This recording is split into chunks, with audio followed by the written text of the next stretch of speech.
വേദിയിലുള്ള നമുക്കൊക്കെ അഭിമാനത്തോടു കൂടി കാണാവുന്ന ഡോക്ടർ അനന്തു, ശ്രീ ലിജേഷ്, ശ്രീ ദിനേശ്, ഇവിടെ സന്നിഹിതരായിട്ടുള്ള പ്രശസ്ത വിജയം കരസ്ഥമാക്കിയ കുട്ടികളുടെ മാതാപിതാക്കന്മാരെ, എൻ്റെ പ്രിയപ്പെട്ട വിദ്യാർത്ഥികളെ, വിദ്യാർത്ഥിനികളെ, സുഹൃത്തുക്കളെ, വലിയ സന്തോഷത്തോടു കൂടിയാണ് ഞങ്ങളൊക്കെ ഇത് നോക്കിക്കാണുന്നത്. കേരളത്തെ സ്നേഹിക്കുന്ന ആർക്കും വളരെ സന്തോഷം പകരുന്ന ഒരു ചടങ്ങാണ് യഥാർത്ഥത്തിൽ സൈലം എക്സലൻസ് അവാർഡ് 2024. ഇവിടെ ഇന്ന് രജിസ്റ്റർ ചെയ്ത ആളുകൾ തന്നെ ഏകദേശം 30,000-ത്തിലധികം വരുമെന്ന് പറഞ്ഞാൽ നിങ്ങളൊന്ന് ആലോചിച്ച് നോക്കാം അതിൻ്റെ ബാഹുല്യം. നമ്മുടെ കേരളത്തിൻ്റെ അഭിമാന താരങ്ങളാണ് നിങ്ങളൊക്കെ. എപ്പോഴും നമുക്ക് നിങ്ങൾക്ക് ഏറ്റവും വലിയ മാതൃകയാണ് ഇപ്പോൾ അവിടെ സംസാരിച്ചിട്ടുള്ള ഡോക്ടർ അനന്തു. അയാളുടെ ജീവിതം മാത്രം എടുത്ത് നോക്കിയാൽ മതി. കാരണം കൃത്യമായിട്ട് നിങ്ങൾക്ക് ബോധ്യപ്പെടും തൻ്റെ പരിശ്രമമാണ് എവിടെയും നമ്മളെ എത്തിക്കുന്നത്. അങ്ങനെ മതി എന്ന് ചിന്തിച്ചാൽ പിന്നെ അതോടുകൂടി തീരും. ലോകത്തിലുള്ള കണ്ടുപിടുത്തങ്ങൾ മുഴുവൻ നടന്നത് എങ്ങനെയാണ്? എത്രയോ മഹാന്മാരുടെ നിരവധി കാലത്തെ പരിശ്രമത്തിൻ്റെ ഭാഗമായിട്ടാണ് നമുക്ക് പലതും ലഭ്യമായിട്ടുള്ളത്. ഏറ്റവും നമുക്കിപ്പം സാധാരണക്കാരായിട്ടുള്ള ഒന്ന് മൊബൈൽ ഫോൺ നമുക്ക് ചിന്തിക്കാൻ പറ്റിയൊരു കാലത്ത്. ഞാനിപ്പോൾ ഞങ്ങളുടെ ഇപ്പോൾ ഒരു ചെറുപ്പക്കാരൻ ആലോചിക്കാം. അന്നൊക്കെ ഇപ്പോൾ ഇവിടെ പറഞ്ഞപ്പോൾ എനിക്ക് തോന്നിയത് നല്ല അടി കിട്ടുമ്പോൾ ആരും ചോദിക്കാൻ ഇന്നിപ്പോൾ അങ്ങനെ പഠിപ്പിക്കാൻ കഴിയുമോ? അങ്ങനെ പഠിപ്പിക്കേണ്ട ആവശ്യമുണ്ടോ? ഇല്ല. നമ്മുടെ കുട്ടികളെന്ന് പറഞ്ഞാൽ നമ്മൾ ചെറുതായിട്ട് കാലത്ത് കണ്ടുകൂടാ. നമ്മളെ ലോകം കണ്ട് വളരുന്ന കുട്ടികൾ. ഞാനെപ്പോഴും പറയാറുണ്ട്, അധ്യാപകരോട് പല സ്കൂളുകളിലെ പരിപാടിയിലും ഞാൻ പറയാറുണ്ട്, കുട്ടിയോട് ചോദ്യങ്ങൾ ചോദിക്കുമ്പോൾ വളരെ ശ്രദ്ധിക്കണം.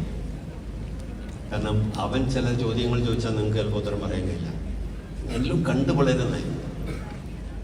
നമ്മുടെ പല മഹാന്മാരെയും നമുക്കറിയാം, പല ലൈബ്രറികളിലൊക്കെ പോയിരുന്നു കൊണ്ട് വായിച്ചിട്ടുള്ള ഒരു കാലഘട്ടം, സ്ട്രീറ്റ് ലൈറ്റിൻ്റെ ചോട്ടിലിരുന്ന് വായിച്ചിട്ടുള്ള ഒരു കാലഘട്ടം. അതൊന്നല്ല, എല്ലാ സൗകര്യങ്ങളോട് കൂടിയിട്ടാണ് ഞങ്ങൾ ജീവിക്കുന്നത്. എന്തിൻ്റെ പുറവാന്ന് നമുക്കുള്ളത് എല്ലാം ലഭ്യമാണ്. ശരിക്കും ഇതിൻ്റെ ആദ്യം പറയാനുള്ളത്, ഡോക്ടർ അനന്തു പറഞ്ഞതിലൊരു എനിക്കൊരു വ്യത്യസ്തമായ അഭിപ്രായമുണ്ട്. അച്ഛനമ്മമാരുടെ പങ്ക് 5% അല്ല. ഏറ്റവും അധികം മാനസിക സംഘർഷം അനുഭവിക്കുന്ന ഒരു വിഭാഗം ആളുകൾ അച്ഛനമ്മ. രക്ഷിതാക്കളെ സംബന്ധിച്ചിടത്തോളം അവരുടെ ഏറ്റവും വലിയ പ്രതീക്ഷയാണ്. അവരുടെ മാത്രമല്ല, ഈ രാജ്യത്തിൻ്റെ പ്രതീക്ഷയാണ്, സമൂഹത്തിൻ്റെ പ്രതീക്ഷയാണ്, കുടുംബത്തിൻ്റെ പ്രതീക്ഷയാണ്. എന്തെല്ലാം ആഗ്രഹങ്ങൾ മനസ്സിൽ വെച്ചുകൊണ്ടാണ് കുട്ടികൾ ഒരിക്കലും ഒരു വിഷമവും അറിയിക്കാതെ എന്തും നൽകാൻ തയ്യാറാവുന്നത്. കാരണം എങ്ങനെയെങ്കിലും പല രക്ഷിതാക്കളെയും എനിക്കറിയാം, തനിക്ക് ലഭിക്കാതെ പോയിട്ടുള്ള സൗകര്യങ്ങൾ മുതൽ തൻ്റെ കുട്ടിക്ക് അവർക്ക് ലഭിക്കണമെന്നുള്ള ആഗ്രഹമാണ് യഥാർത്ഥത്തിൽ അവരെ ഇങ്ങനെ ചിന്തിക്കുന്നത്. എല്ലാവരും ഏത് രക്ഷിതാക്കളായാലും ശരി. പക്ഷെ ഇന്നിപ്പോൾ നമ്മൾ പല വാർത്തകളും നമ്മൾ വായിക്കുന്നില്ലേ, നിങ്ങൾക്ക് ഉൾക്കൊള്ളേണ്ടതാണത്. അച്ഛൻ്റെ തലയ്ക്ക് അടിച്ച് മകൻ പോകുന്നത് കണ്ടില്ലേ, ഇന്നത്തെ പത്രങ്ങൾ വായിച്ചിട്ടുണ്ടാവുന്നത്. എന്തെല്ലാം കാര്യങ്ങളും നടക്കുന്നു. അങ്ങനെ ആവാൻ പാടില്ല. ശരിക്കും ഇപ്പോൾ വിദ്യാഭ്യാസം എന്ന് പറഞ്ഞാൽ നമുക്ക് അറിവിന് വേണ്ടിയിട്ടാണ്. കാരണം അറിവ് കൂടുന്നതും പ്രശ്നമാവുന്നതും പലപ്പോഴും തോന്നുന്നു. ഈ അടുത്ത ദിവസം എൻ്റെ വീടിനടുത്ത് നിങ്ങൾ പത്രത്തിൽ വായിച്ചിട്ടുണ്ടാവും, ആ കുട്ടി കൊച്ചിയിലുള്ളതാണ്. ഒരു മോട്ടോർ സൈക്കിൾ എൻ്റെ വീടിനടുത്തൊക്കെ താമസിക്കും.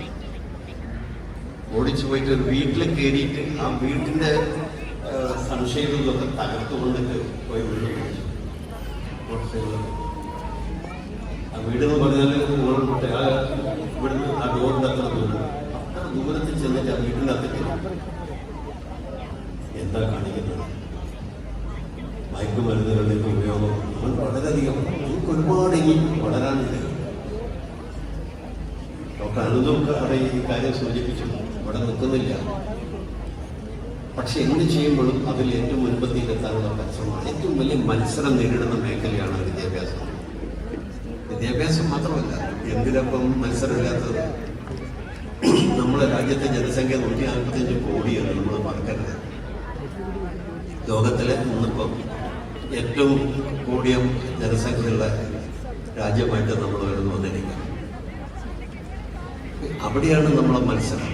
എവിടെ എടുത്താലും ശരി, എഞ്ചിനീയറിങ്ങിനാലും ശരി, മെഡിക്കൽ എൻട്രൻസ്, എന്തിനൊപ്പം മത്സരമില്ലാത്തൊരു കാരണം. അങ്ങനെയുള്ളൊരു ലോകത്തിലാണ് നിങ്ങൾ ജീവിക്കുന്നത്. നിങ്ങൾ മറക്കാൻ വേണ്ടി പാടില്ല. നിങ്ങൾക്ക് ഒരുപാടൊക്കെ ചെയ്യാനുണ്ട്. അതിനിടയിൽ വഴിതെറ്റി പോകരുത്. നിരവധി ജീവനുകൾ അങ്ങനെയായിട്ടുണ്ട്, നല്ല മിടുക്കന്മാരായിട്ടുണ്ട്. ഇവിടുത്തെ മെഡിക്കൽ കോളേജിൽ പഠിക്കുന്ന എൻ്റെ മണ്ഡലത്തിൽപ്പെട്ടതാണ്. ഞാൻ എപ്പോഴും പോകുന്നതാണ്. നല്ല തോതിൽ മയക്കുമരുന്ന് ഉപയോഗിക്കുന്നുണ്ട്. കർശനമായ പരിശോധന ഇപ്പം നടത്തിക്കൊണ്ടിരിക്കുന്നു.